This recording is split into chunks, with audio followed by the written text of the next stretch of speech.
Shuswap. Press any number now to be joined to this conference call. This is a call from RC Answer 100. Entering conference. Good evening, gentlemen. Fred here. I'll be doing roll call for tonight. Gentlemen, I'm looking for a crew to go out. Alan, are you available? Alan? Yes, Alan's on the line and available. Dave Harvey, are you available? Yes, Dave's on the line and available. Dennis Harris, are you available? Yes, Dennis is on the line and available. Pat Gower, are you available? Yes, Pat's on the line and available. Thank you, gentlemen. We have a crew. Have a safe mission. Good evening. This is Fred Banham with RCM SAR 106, Shuswap. Thanks for calling back, Fred. We have a 12-year-old male child out on a kayak on Mirror Lake that has fallen out of his boat, does not have a life jacket. We've received a call from someone on shore that looks like he's in distress and needs some assistance. Our ETA to Pulier Point shall be 20 minutes. Good luck and call us later. Thank you.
Somebody's passed away. Really? Yeah.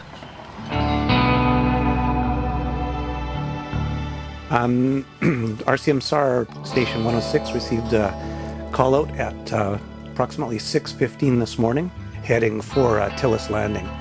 We were met on the back of the boat, and BC Ambulance, paramedics, and myself went on board and found the patient in the bed in the living room in the front quarters of the houseboat. BC Ambulance began CPR. I went back and got two other members of the crew to assist in moving the patient off of the bed onto the floor, the hard surface, to make CPR easier. One member doing CPR, another administering oxygen, while BC Ambulance did other vitals and applied other airways to the patient.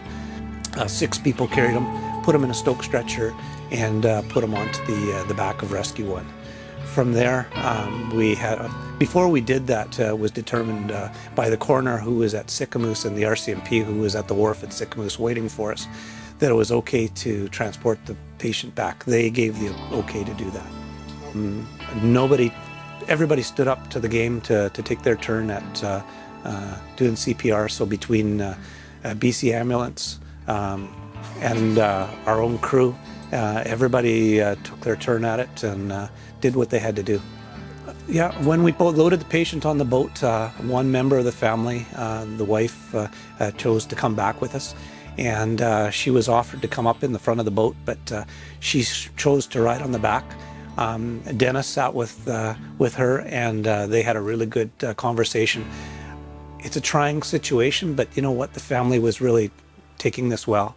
I'm going to say 10:45 and close the boat down, okay?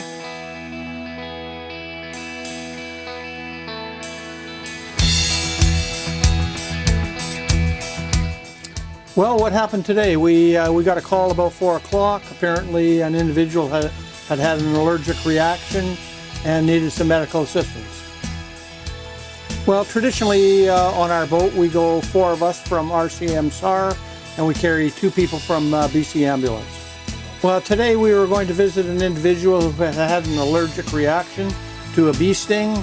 Apparently he was having trouble breathing and had developed a rash, and the rash was spreading, so that was of concern to the paramedics.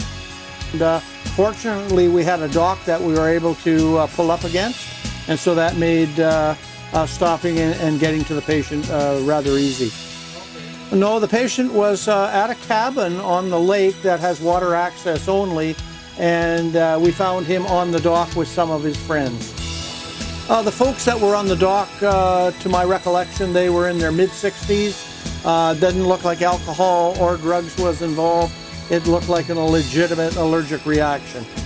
The patient had been administered some antihistamines, and that seemed to be working, and so the patient chose to remain at the site.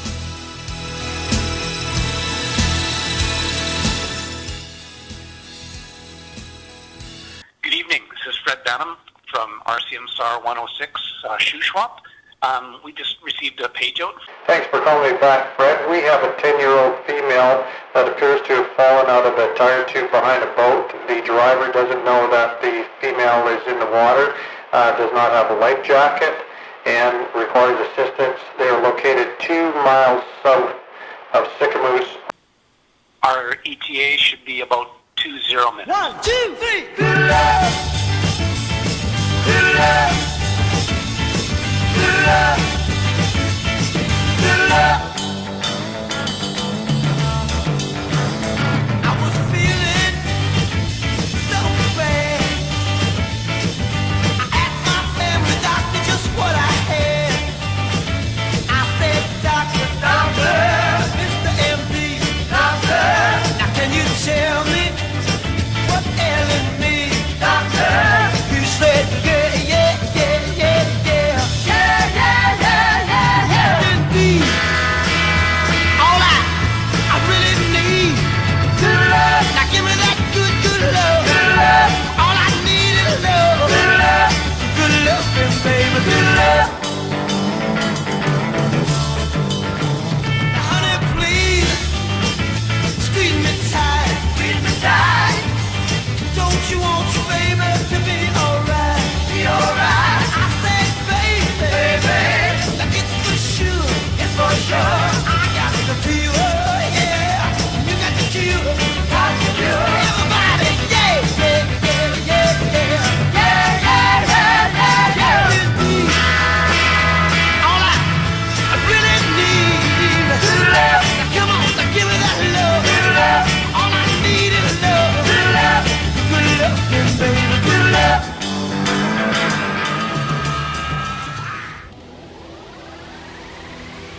I know you're out there somewhere, somewhere, somewhere. I know I'll find you somehow, and somehow I'll return again.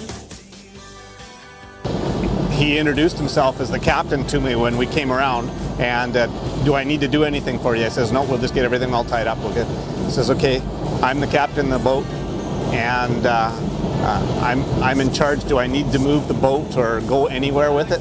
And he said, I said, no, you're good. We'll get paramedics on board and look at your friend. Then he went on to say, I'm the captain. These people, I don't know them. They just book with me, and I book a houseboat and take them out on a houseboat.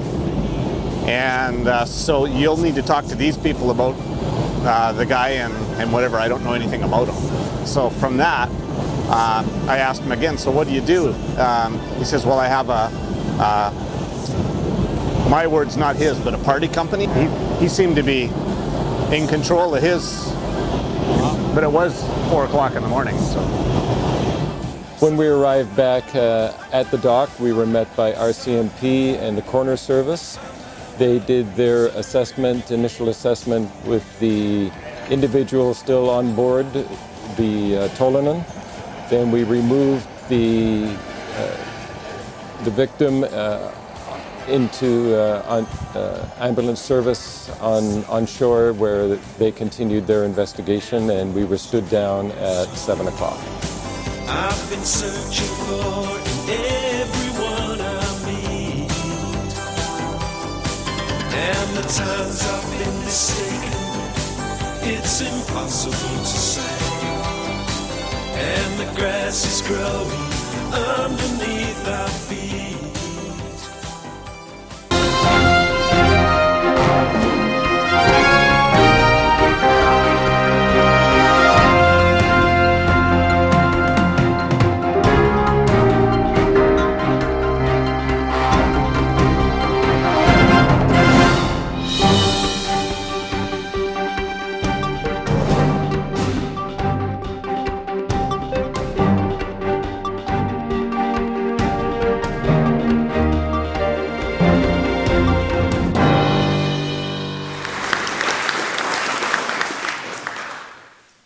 This year we had a look.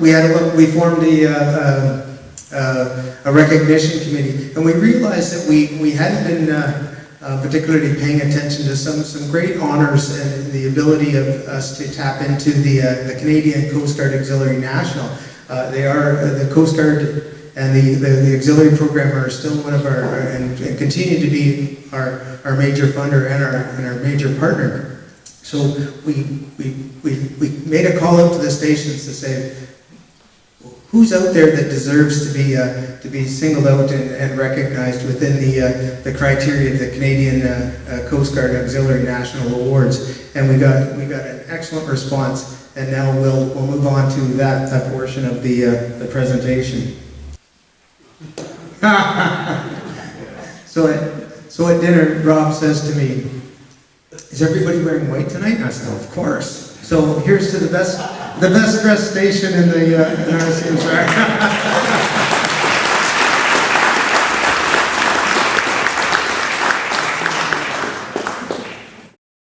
The leadership medal really does personify what we're doing in RCMSR, and certainly at the station level. And Rob's no exception. Whether it's the society work or jumping in the boat or driving down to Vancouver or Victoria with a boat in tow for repairs and maintenance. Rob, did I just say Brian? But Rob's always there to lend a hand, and he's a constant factor in Station 106. Recruiting. He's brought in 35 members into the station. Training. He's nonstop. He's been the training officer. Capital acquisitions. Of course, he spearheaded bringing up the Kelowna up to the Shuswap. And in community awareness, bar none, him and his team have just been an absolute presence in the community up there. So, Rob, please come on up.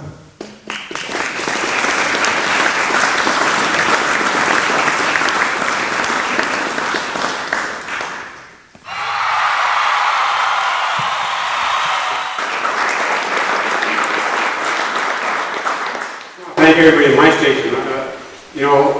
What Dougal said and what everybody said basically is it's not one guy that does the work. It's a team effort, and to make something work from nothing, what we had in the shoe shop, to what we have today, and what we're planning on for the future, it's all the members that are doing the work and get things done. And the recognition we got in the community is all because of all those guys. I just want to thank everybody out there.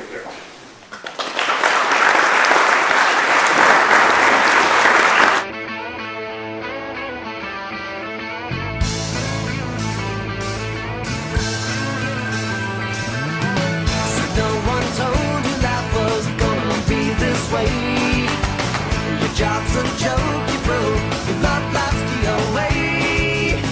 It's like you're always stuck in second gear, when it hasn't been your day, your week, your month, or even your year. Rob commandeered me to drive a boat here about 6 years ago, and he's been a pretty strong leader ever since then. He's the heart and soul of the operation, so it's nothing we can't say that's too much about Rob, because he's the leader all the way and has been right from the get-go. We were on a pretty hairy call down to Copper Island one time with huge waves coming at us and 3 young guys stuck on the island. And when we got there, the guys couldn't get off the island, so Rob went up on the bow and we nosed the boat into the island and managed to pick these 3 guys off the island and back away from it. And it all went as smooth as we could possibly hope for. It was all basically just one step after another with Rob's instructions taking us in there and getting us out of there. And there was a kiosk set up for RCM SAR. And I went over to investigate because I've always liked boating. And I met Rob at the kiosk. And as everybody knows, Rob Sutherland is the station leader of Station 106 here in Sicamous. And he was intriguing to listen to and convinced me that I should join. And I've been in the station for about 3 years now and enjoyed every moment of it. So joining the RCM SAR in Sicamous was a logical extension of my boating passion. I've been on a number of calls with Rob during the past 3 years, and I think what I appreciate about him most, he is very calm and collected at the scene of the incidents, and is also a good mentor and teacher. And so for us who didn't have as much skills to start with, he would set an excellent example by his own behavior. Well, I started my training in about May of 12, but I don't think I got totally trained up for probably a year or maybe a little more than that. Well, I think the main thing that stands out, if it wasn't for Rob, we probably wouldn't be doing this interview, because he is the main man around and has been ever since the inception of the station.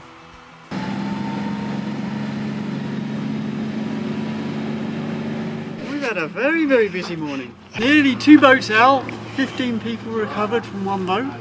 Yeah, so... We took the paramedics on ours, and then we brought the back with 5 kids and 1 mom.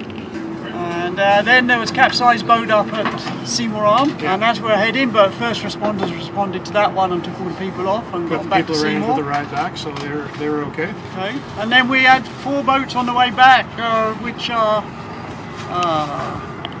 in various states of disrepair and on the rocks. On the rocks and sinking. There's a lot of houseboats there with their engine compartments completely flooded. And they had a big storm last night. A lot of people up there had a very interesting night on those houseboats.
Like I say, I'm the guy who doesn't ever say anything, so you picked the wrong guy to interview here right from the get-go.